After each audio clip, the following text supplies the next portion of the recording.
julep, julep, julep. I was born in the Free State in a small town called Vredefort on a cattle farm. I played piano since I was about 4 years old, so I always had music as a way of expression, and it was an acceptable form of expression in the conservative Afrikaans community. A very similar background context than Carl. So I was born in Koster, of all places, small little town. I've always been involved in art making, always. So I worked in a sculptor's studio at one point to put myself for university, and I decided to go and study art. So it was very clear to me there was no other alternative. It was that or nothing. I did a degree in theology and then an honors degree in psychology. After that I qualified as a computer programmer. In the 1980s, you had to do what you had to do.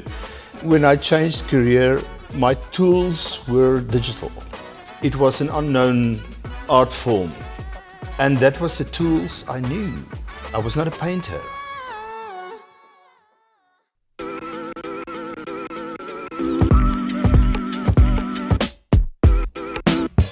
Johan and I met during a period where we were challenged by other artists with concepts like collaboration.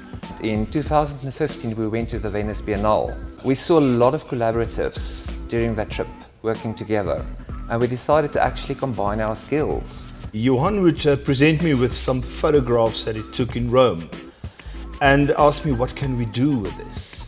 At that point there's no traditional boundaries anymore. We spontaneously ran with it, scaringly so. I would do something and I would send it to Johan, not expecting anything to come from it. But the results of that initial collaboration, I think, blew us both away.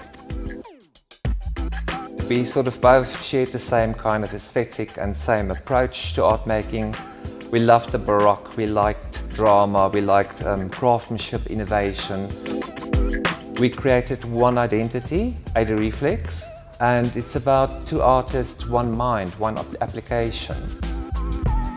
AD stands for ascend and descend, and the reflex is how you react to this world, whatever comes your way.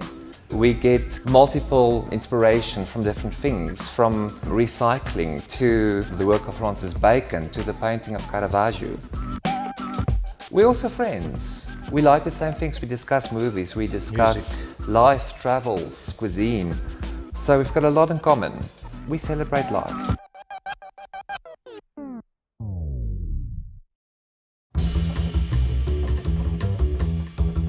When Johan and I start with a new work, we normally plot it on a piece of paper.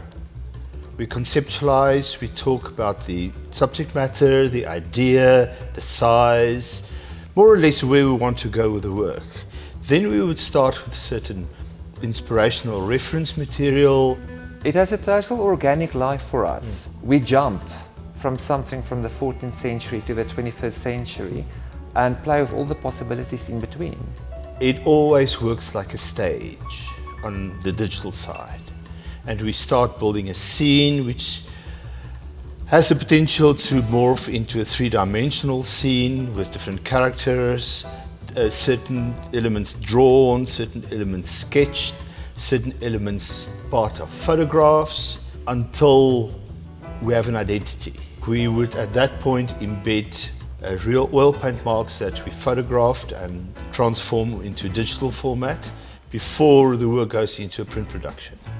We work with illusionisms. A lot of the previous paint marks we've done, he will cut, we will build those marks into the new work, warp it, stretch it, do new things with it, so it moves all the time, until the point where you actually can't see what is fact and fiction, what is real, what's not, what is paint, what is digital.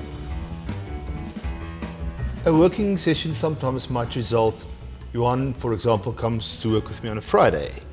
We have a great productive morning.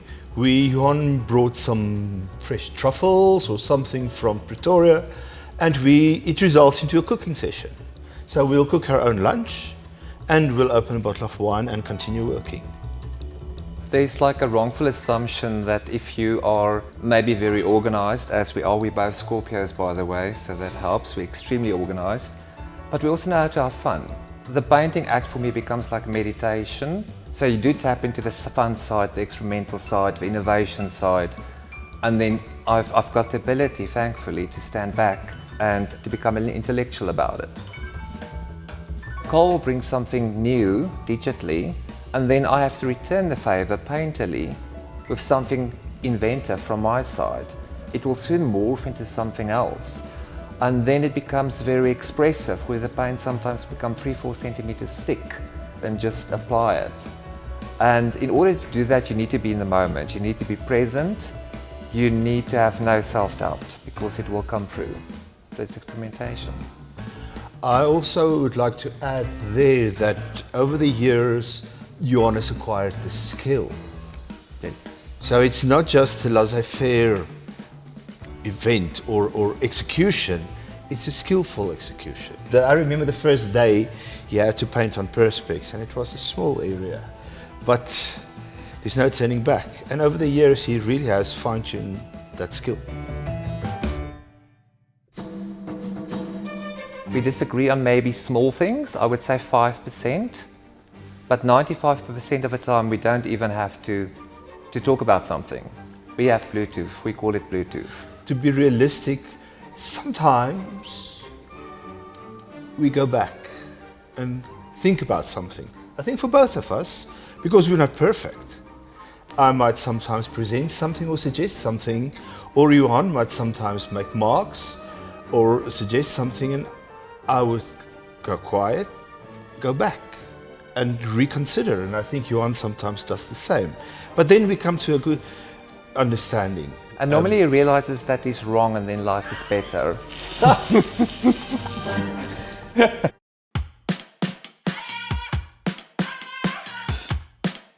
People come from different backgrounds, so somebody approaches your work and they will appreciate the realism and the meticulous craftsmanship that went into a certain area and relate to that. Somebody else that reacts to abstraction, for example, will appreciate the way we've divided the picture plane and the way things morph into something else. Emotionally, the first thing that comes to mind is people that live outside the box. Sometimes you have people that relate to the work out of the blue, somebody that you would never consider even look at art. I had a plumber coming into my house and relate to one of our most difficult works in a way I would never understand, and tell me stories. Digital technologies are here to help and aid and spread the word. We often find that it's still not for us good enough to actually replace the tactility of the actual experience. Because when they see that piece and the dissect there on Instagram, it looks nice. Yes. But when they stand in front of it here, it's a different experience. Reaction. We have got the painterly, we've got the digital, we've got the dissect, the reflections. It's an immersive experience.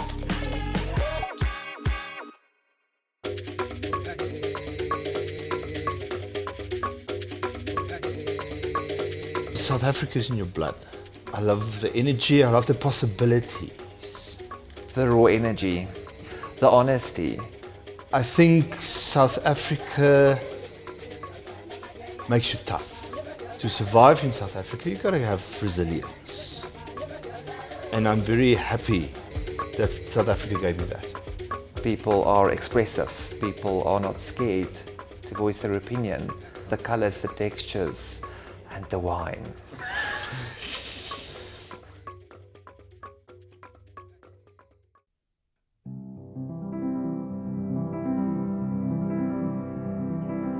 As an artist, you want to spend your creative energy in the studio.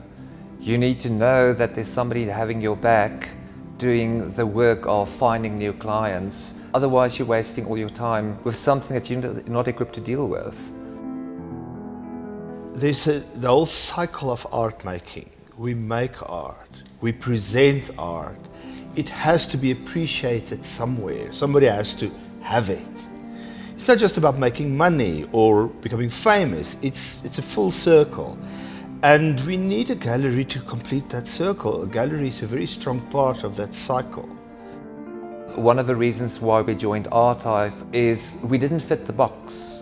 I mean, we're working with paint on Diasec, which nobody else, to my mind, does. And galleries will normally tell you that they like innovation, but I don't think they do, mostly. I think they like something that's safe. Archive was one of the first that showed faith in our work and our abilities. And to this day that we die, we'll appreciate that extremely.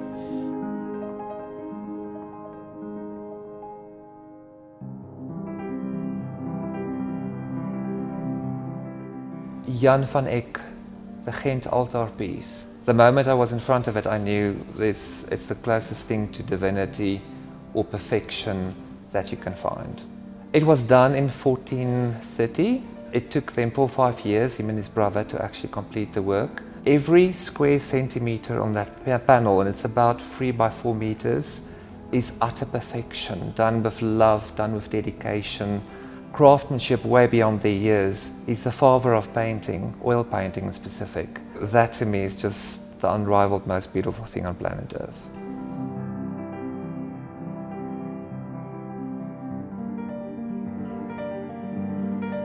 Reflecting society. We reflect what we experience out there, what we see out there. It's like a visual soundboard for society. I just think at the end of the day, our art must be an honest expression of our experiences. We are not scared to recognize the dark as well as the light in our existence, in our history, the good and the bad. And sometimes we embrace both of those in an artwork. And that is life, that is human experience.